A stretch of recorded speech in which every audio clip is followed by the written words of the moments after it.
Imagine waking up to a nightmare you didn't see coming. A single piece of mail reveals you're drowning in a $623,000 loan you never signed for, your credit scores in the gutter, your dream homes on the line, and the thief.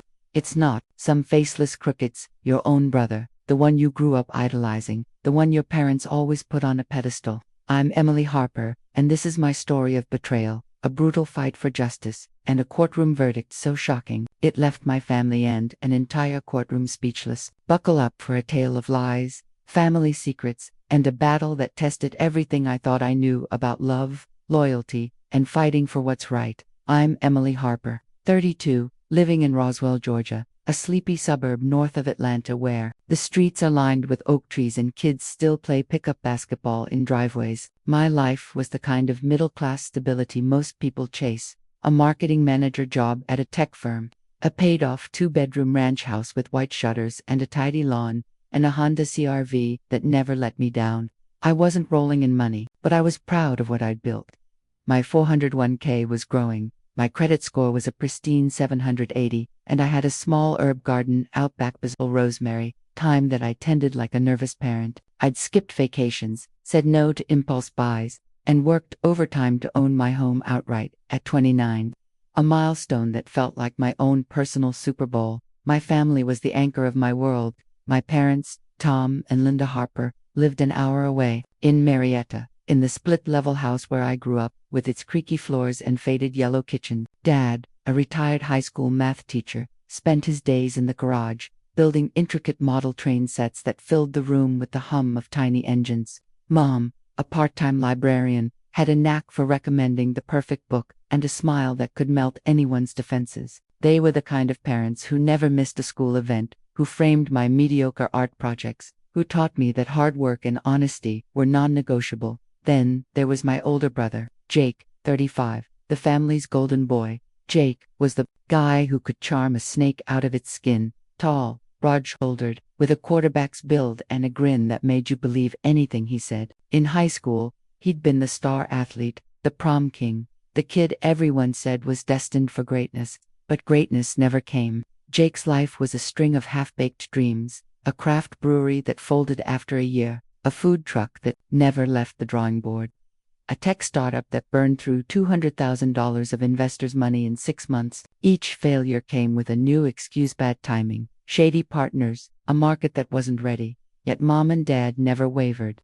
"Jake's got vision," Dad would say, his voice thick with pride, as if Jake's next idea would rewrite the family legacy. Mom would nod, her eyes sparkling, convinced her son was one deal away from the cover of Forbes.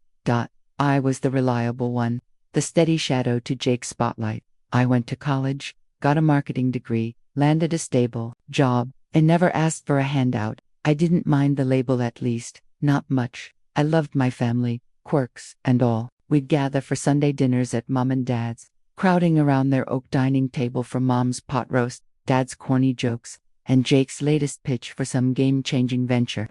I'd roll my eyes at his stories, but I'd laugh, too, because that's what families do. They tease, they support, they stick together, or so I thought. Growing up, Jake and I had been close, despite our differences. He'd taught me to ride a bike, sneaking me candy when Mom wasn't looking, cheering louder than anyone at my high school graduation. But there were cracks even then. Jake had a way of bending the truth, of promising things he couldn't deliver. When I was 16, he borrowed $200 from my summer job savings for a sure-thing concert ticket deal that never materialized. He swore he'd pay me back, but he never did. I let it go, family, right? That was Jake, charming, reckless, always forgiven. It was a crisp Saturday morning in March 2024. The kind where the air smells like spring but still nips at your fingertips. I was sorting through a pile of mail at my kitchen counter: electric bill, credit card statement, a flyer for a new pizza joint, when I spotted an envelope from First National Bank. I didn't bank with them, so I figured it was junk mail, maybe a pre-approved credit card offer, but the official seal and my name in bold print made me pause. I tore it open, and my world came crashing down. The letter was a delinquency notice. I'd missed 3 payments on a $623,000 business loan, with monthly payments of $7,200. The collateral listed was my house, my paid-off, hard-won home, The one I'd spent 7 years scrimping for, skipping vacations and new clothes to own outright. My heart thudded in my chest, a cold sweat breaking out. This had to be a mistake. I read it again, then a third time, the words blurring as panic set in. The letter listed my full name, Emily Jane Harper, my social security number, my address, even my date of birth. It was too precise to be a scam. I grabbed my laptop and pulled up my credit report through My score, once a rock-solid 708T, was now 510. My screen was littered with red flags, inquiries from banks I'd never heard of, a new credit card with a $10,000 balance I hadn't opened, and that monstrous $623,000 loan glaring at me like a death sentence. My hands shook as I dialed First National Bank, navigating their infuriating automated menu until I reached a human. "This is Cheryl. How can I assist you?" The rep's voice was calm, professional, maddening. "There's a loan in my name for $623,000, I said, my voice trembling. "I didn't take it out. This is a mistake." Cheryl asked for my details, then put me on hold for what felt like an eternity, 17 minutes, according to my phone. When she returned, her tone was unchanged. "Ms. Harper, the loan was approved 6 months ago, in September 2023. The documentation is in order: your signature, driver's license, social security number, everything." "I didn't sign anything," I shouted, my voice echoing in my quiet kitchen. "I've never even been to your bank." "We'll need to investigate," Cheryl said, as if reading from a script. "The paperwork appears legitimate. You'll need to provide evidence of fraud to dispute it." I hung up, my head spinning. Evidence of fraud? How do you prove you didn't do something? My house, my sanctuary, was at risk. I imagined foreclosure notices, movers hauling my furniture to the curb, my neighbors watching as my life unraveled. I called my best friend, Sarah Mitchell, a paralegal at a small law firm in Midtown Atlanta. Sarah was my rocksharp, fiercely loyal, with a no-nonsense attitude and a love for true crime podcasts that rivaled my own. We'd been friends since our freshman year at Georgia State, bonding over late-night study sessions and a shared hatred of overpriced textbooks. "Emily, this sounds like textbook identity theft," Sarah said after I explained, her voice steady but urgent. "Freeze your credit with all 3 bureaus: Experian, Equifax, TransUnion, right now. Then file a police report and get a lawyer. Don't wait. This is serious." I spent the next 2 hours on the phone, locking down my credit and changing every password I could think of: bank accounts, email, even my Netflix login. My mind raced through possibilities: a data breach, a hacker, some scammer in a basement, halfway across the world. But deep down, a sick feeling gnawed at me. The paperwork was too perfect, too personal. This wasn't random. Someone who knew me really knew me had done this. The next morning, I drove to my parents' house in Marietta. The hour-long drive down I-75 was a blur, my hands gripping the steering wheel as I rehearsed what I'd say. I needed their support, their outrage, their promise to stand by me while I sorted out this mess. I brought the delinquency notice, my credit report, and a folder of bank statements, clutching them like a lifeline. When I pulled into their driveway, the sight of their house, red brick, white trim, a basketball hoop still bolted to the garage, made my chest ache. This was home. The place where we'd carved pumpkins on the porch, argued over Monopoly, celebrated birthdays with Mom's lopsided cakes. Surely, they'd be as horrified as I was. Mom was in the kitchen, stirring a pot of chili, the familiar smell of cumin and tomatoes filling the air. Dad was in the living room, reading the Atlanta Journal-Constitution, his glasses perched low. They looked up, smiling, until they saw the look on my face. What's wrong?" Mom asked, wiping her hands on a dish towel embroidered with sunflowers. I dropped the folder on the counter, my voice shaking. "Someone took out a $623,000 loan in my name. My credit's destroyed, and they used my house as collateral.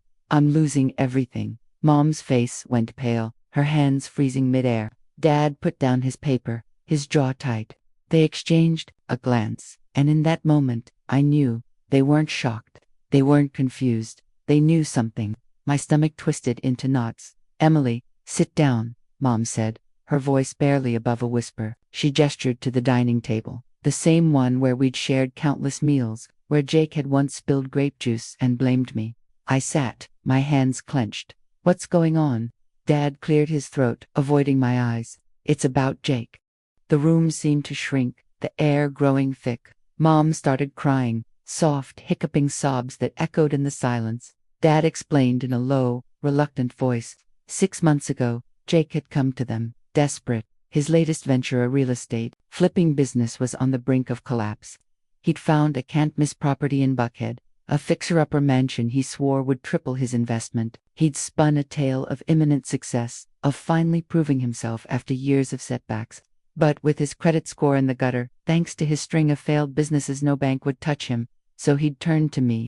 Not by asking, but by stealing. He used your identity, Dad said, his voice heavy. Your social security number, your driver's license, everything.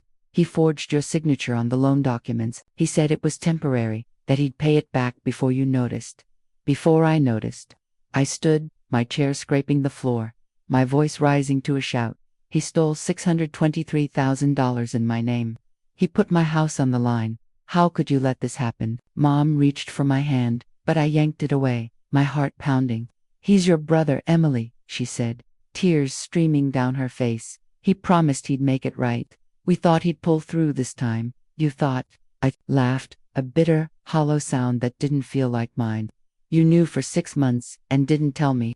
You let him gamble with my life. Dad's face hardened, his voice low. He's family, Emily. He's been under so much pressure. We thought he'd fix it. We didn't want to worry you. Worry me, I shouted, my voice cracking. My credit score's 510, Dad. I'm getting foreclosure notices. The bank's threatening to take my house. You're defending him? Mom's sobs grew louder. Please, Emily, don't go to the police. It'll ruin Jake's life. He's already struggling. He's your brother. I stared at them, the people who'd raised me, who'd taught me to be honest, to work hard, to do the right thing. They were choosing Jake, who'd coasted through life on charm and empty promises. Jake, who'd taken everything I'd built and thrown it into his latest pipe dream. I grabbed my folder and walked out, ignoring Mom's pleas to stay, her voice echoing behind me. The drive home was a haze, my vision clouded with tears. My family, the one constant I'd clung to, had betrayed me. That night, I sat in my living room, the delinquency notice crumpled on the coffee table, my phone burning a hole in my hand. I needed to hear it from Jake. I needed him to look me in, the eye metaphorically at least, and explain why he'd done this. My hands shook as I dialed, but I forced my voice to stay steady. He answered on the third ring, his voice bright and casual, like we were catching up over coffee. Double quotes, hey, long time no talk, what's up? Did you take out a $623,000 loan in my name? I asked, my voice cold, cutting through his charm. Silence. Then a nervous chuckle, the kind he used when he was caught him. Okay, look, I was gonna tell you. I just needed a little time. I cut him off, my voice rising. You stole my identity, Jake. You forged my signature, used my social security number, and put my house as collateral. My credit's ruined, and I could lose everything. What the hell were you thinking? I'm sorry, okay, he said, his tone shifting to panic, the charm evaporating. I was in a bind. The Buckhead property's a gold mine, $2 million once it's flipped. I've got investors lined up. I'll pay it back, every penny, plus interest. You won't lose a thing. You're broke, Jake, I shouted, pacing my living room, my bare feet cold against the hardwood. You've been broke for years. Your last 3 businesses tanked, and now you've dragged me into your mess. How are you going to pay back $500,000? The deal's closing next month, he said, his voice desperate, almost pleading. I've got a buyer, a big-shot developer from Charlotte. Just give me a little time. Don't do anything rash. I laughed, the sound raw and bitter. You committed a crime. You betrayed me. I'm not waiting for your fairy tale deal to fall apart like all the others. This ends now. Please, he said, his voice cracking. I'm your brother. I didn't mean for it to go this far. I thought I could fix it before you found out. Don't go to the cops. It'll destroy me. You destroyed me, Jake, I said, my voice barely above a whisper. You made your choice. I hung up, my heart pounding, tears streaming down my face. Jake's promises were as empty as his bank account. I'd heard them before. Every failed venture came with the same script. This is the one, This'll change everything. But this wasn't a failed brewery or a busted food truck. This was my life, my home, my future. I sank onto my couch, staring at the framed photo on the mantel, a snapshot of me and Jake at my college graduation. His arm around my shoulders, both of us grinning. I wanted to smash it. Thought Sarah connected me with Karen Ortiz, a lawyer based in downtown Atlanta who specialized in identity theft and fraud. Karen was a force mid-40s, with a sharp bob haircut, a nonsense attitude, and a reputation for dismantling shady defendants. We met at her office, a sleek space with floor-to-ceiling windows overlooking the Atlanta skyline, the city's glass towers glinting in the morning sun. I brought everything: the delinquency notice, my credit report, bank statements, and a timeline of every interaction with Jake and my parents since the letter arrived. I even brought the photo from that Savannah trip, showing my driver's license and my purse, the purse Jake had access to during a family dinner.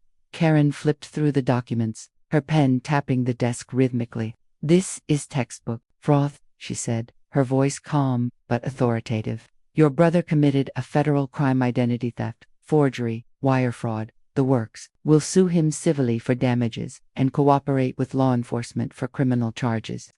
The bank's also on the hook for approving a loan with shoddy verification. We'll hit them both." I swallowed hard, my throat tight. Suing Jake feels wrong. He's my brother, and my parents, they're begging me to drop it, to keep it in the family. They say it'll tear us apart. Karen leaned forward, her eyes locking onto mine, steady and unyielding. "Emily, listen to me. Jake didn't just borrow money. He stole your identity, put your home at risk, and lied to you for months. Your parents may love him, but they're enabling a criminal. You don't owe him a free pass. You owe yourself justice." Her words cut through the fog of guilt and doubt. I nodded, signing the retainer agreement with a shaky hand.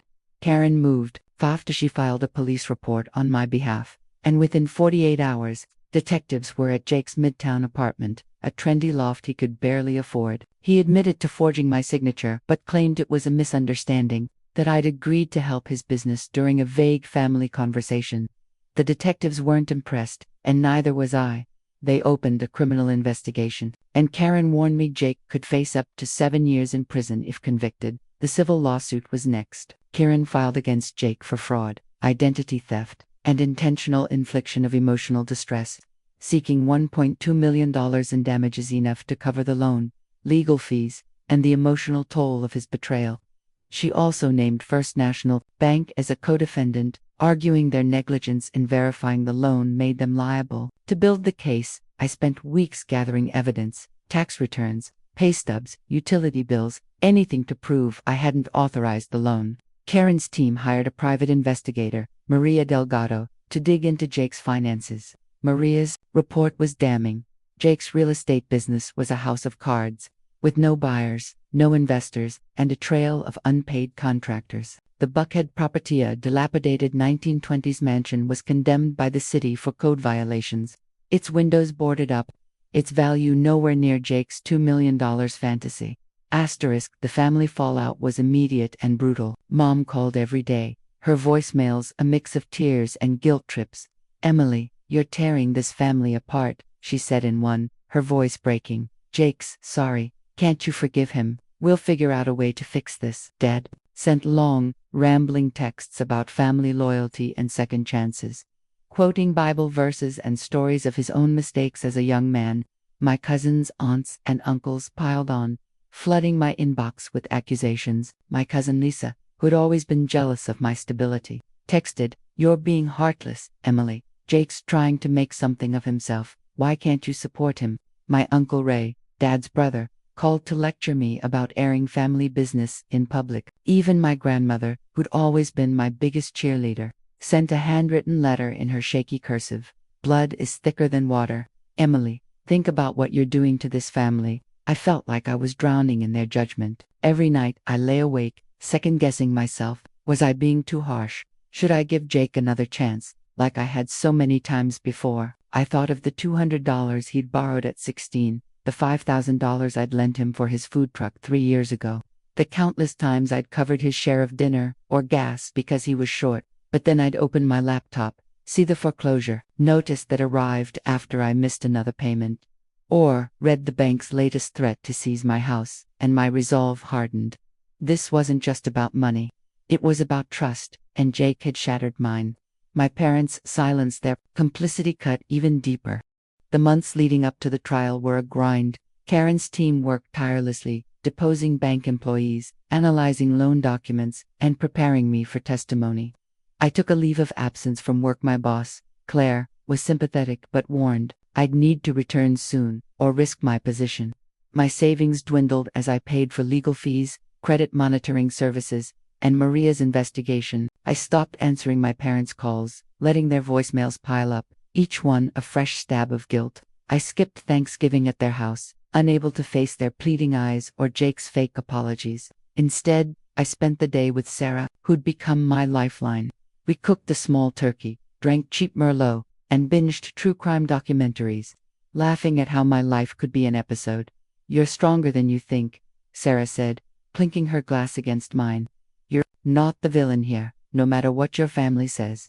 But the guilt gnawed at me. I found myself replaying childhood memories. Jake teaching me to ride a bike down our cul-de-sac, his hands steadying the handlebars, sneaking me candy when mom wasn't looking, cheering at my high school graduation, his voice louder than anyone's. He wasn't a monster, not always. He was my brother, flawed but familiar. Yet every time I softened, I'd remember the loan, the lies, the way he'd looked me in the eye on that phone call and promised to fix it. I couldn't let nostalgia cloud my judgment. I started noticing small changes in my life. My neighbors, usually chatty, grew distant, likely hearing whispers of the family drama through the Marietta grapevine. My coworker Brian, a nosy account manager, kept asking pointed questions about my leave of absence, his smirk suggesting he'd heard rumors.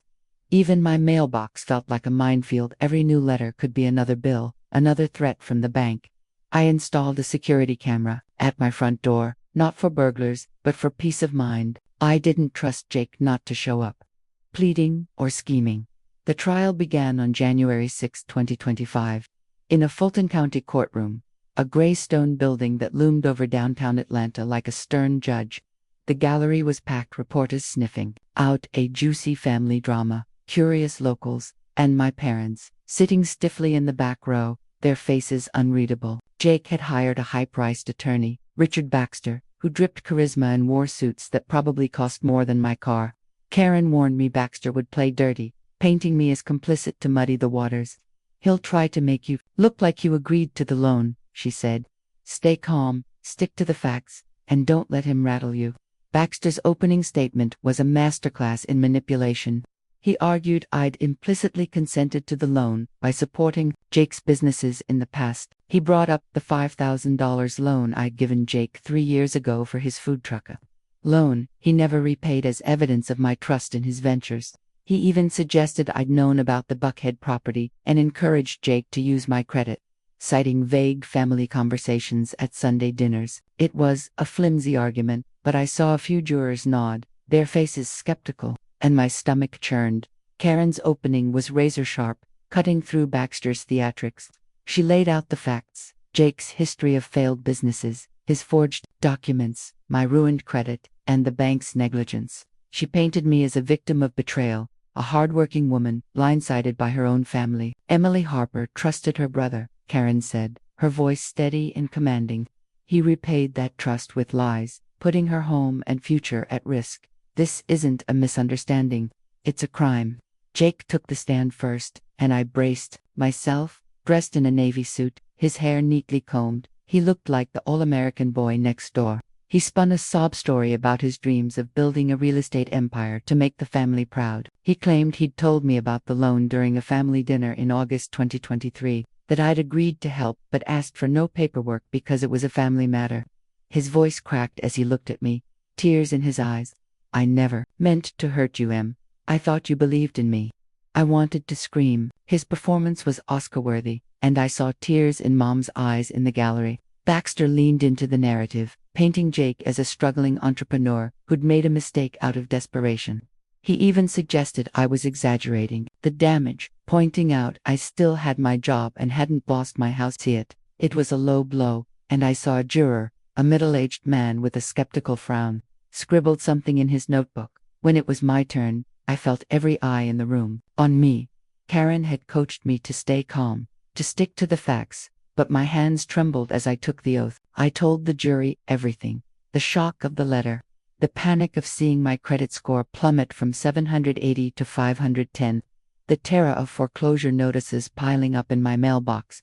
I described the sleepless nights, the calls from debt collectors who didn't care that I was a victim, the humiliation of explaining to my boss why my accounts were frozen. This wasn't just about money, I said, my voice shaking but clear. Jake was my brother. I trusted him. He took that trust and used it to steal my life. Karen presented a mountain of evidence. The forged loan documents, with my signature, clearly traced from a birthday card I'd sent Jake. Bank records showing Jake's withdrawals, including a $50,000 transfer to a shady contractor. Texts from him admitting he'd handle the loan thing, and a forensic analysis proving the driver's license. Copy came from a photo taken at a family dinner in July 2023. She called Maria Delgado, the private investigator, who testified about Jake's financial mess. No investors, no buyers, just a condemned property and a trail of debts. Maria revealed a new detail. Jake had tried to secure a second loan in my name for $200,000, but the bank rejected it due to my frozen credit. The jury gasped, and Baxter's face tightened. The bank's testimony was a turning point. Their loan officer, Greg Peterson, a nervous man in his 50s, admitted they'd approved the loan based on Jake's paperwork without calling to verify my identity. The documents looked legitimate, he said, shifting in his seat, his tie slightly askew. Karen pounced, grilling him on the bank's verification process or lack thereof. You didn't think it was odd that a $623,000 loan was secured by a single-family home, with no income verification from Ms. Harper? She asked, her voice sharp. Peterson stammered, admitting they'd relied on Jake's credible presentation and a forged pay stub. The jury's faces hardened, and I felt a flicker of hope that my parents were called as witnesses, and their testimony was a knife to the heart. Mom cried, her hands twisting a tissue, saying she'd hoped Jake would fix it, and begged the jury to show mercy. Dad admitted they'd known about the loan since September 2023, but didn't tell me because they trusted Jake's intentions. Baxter tried to spin their testimony as proof of a family agreement, but Karen dismantled it, highlighting their complicity in letting Jake's fraud go unchecked. Mr. and Mrs. Harper chose to protect their son over their daughter, she said in her closing, her voice ringing with conviction. They let Emily's life hang in the balance. A surprise witness added fuel to the fire. Karen called Vanessa Reed, a former business partner of Jake's from his tech startup days. Vanessa, a sharp-eyed woman in her 40s, testified that Jake had a history of shady dealings, including forging signatures on investor contracts. She revealed he'd tried to pitch her the Buckhead property, claiming it was fully funded by a silent partner, me. The jury leaned forward, and Baxter's objections couldn't stop the damage. Vanessa's testimony painted Jake as a habitual liar, not a desperate dreamer. The trial stretched over 4 weeks. Each day a grueling mix of testimony, objections, and Baxter's attempts to charm the jury. I felt like I was living in a pressure cooker, my emotions swinging between anger, guilt, and fear.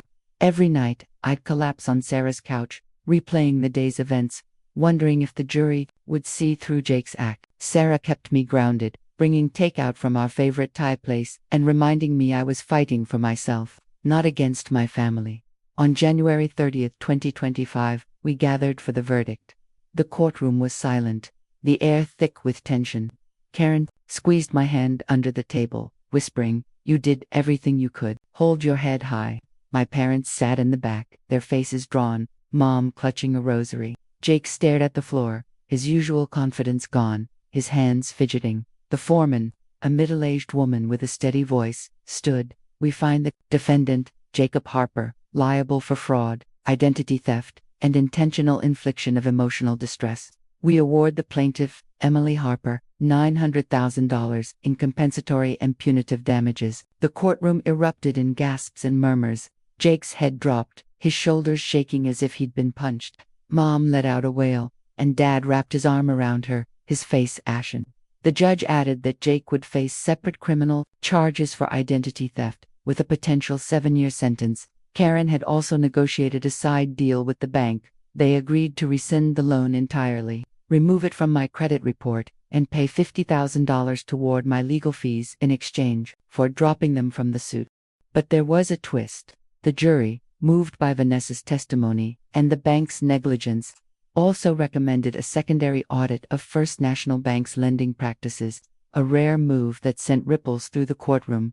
Reporters scribbled furiously, sensing a bigger story. The judge agreed to forward the recommendation to state regulators, a small but significant victory that could prevent other victims from suffering the same fate. I exhaled, relief flooding through me like a tidal wave. My credit was restored, my house was safe, and Jake would face consequences. But the victory was hollow. The $900,000 was a fantasy. Jake was broke. His real estate empire a pile of unpaid bills and a condemned mansion. I'd likely never see a dime, and my parents' silence as they left the courtroom, refusing to meet my eyes, spoke volumes. They blamed me, not Jake.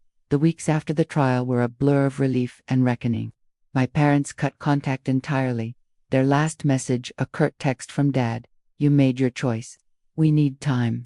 I saved it, a reminder of their priorities. Jake moved into a cheap apartment in Decatur, his dreams of grandeur replaced by a pending criminal trial. Word around town was he'd taken a job as a used car salesman at a shady lot off I-20, a far cry from the mogul he'd claimed to be. His social media, once filled with flashy photos of business deals, went silent. I leaned on Sarah, who became my surrogate family. We started a ritual of Friday night dinners at her place, cooking elaborate meals, homemade lasagna, coq au vin, anything to keep my hands busy and my mind off the betrayal. Sarah introduced me to her coworker, Mark Nguyen, a quiet accountant, with a dry sense of humor and a knack for making me laugh. We started hanging out, grabbing coffee or catching matinee movies on weekends. Mark was steady, grounded, the opposite of Jake's chaos. I wasn't ready for anything serious, but his friendship was a balm to my fractured trust. Therapy helped, too. My therapist, Dr. Lauren Carter, guided me through the layers of betrayal: Jake's actions, my parents' complicity, my own guilt for fighting back. "You're not responsible for their choices," she said in one session, her voice calm but firm. "You protected yourself. That's strength, not selfishness." Slowly, I started to believe her. I began journaling, pouring out my anger and hurt, filling notebooks with memories of better times and questions I'd never answer. Why did Jake think he could get away with it? Why did my parents choose him?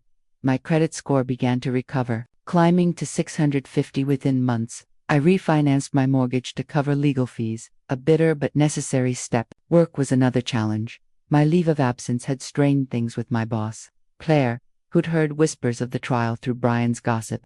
But I threw myself into my job. Landing a major client, a software startup in Austin, earned me a promotion to senior marketing manager. It came with a raise and a corner office, a small victory that felt like a lifeline. The community response was mixed. Some neighbors, like Mrs. Jenkins across the street, offered sympathy, dropping off casseroles and asking how they could help. Others, caught up in the Marietta rumor mill, whispered behind my back, painting me as the cold sister who'd turned on her family. I ignored them, focusing on rebuilding. I joined a book club at Sarah's urging, finding solace in novels and the quiet camaraderie of strangers who didn't know my story. Looking back, this ordeal rewrote my understanding of family. I used to think blood meant unconditional loyalty, that love meant forgiving anything, no matter the cost. Now I know better. Family is about respect, trust, and accountability. Jake's betrayal wasn't just about money, it was about power, about taking what wasn't his because he thought he could. My parents' silence was its own kind of betrayal, choosing their golden boy over me, even when he was wrong. I spent months wrestling with guilt, wondering if I'd been too harsh, if I could have handled it differently. But every time I doubted myself, I'd look at my house, my home, safe again, and know I'd made the right choice. I found strength I didn't know I had. I faced my family's judgment, stood up in a courtroom, and fought for myself. I learned to set boundaries, to value my own worth, to surround myself with people who lift me up. Sarah, Mark, Dr. Carter, even my book club, they're my family now, not because of blood, but because of trust.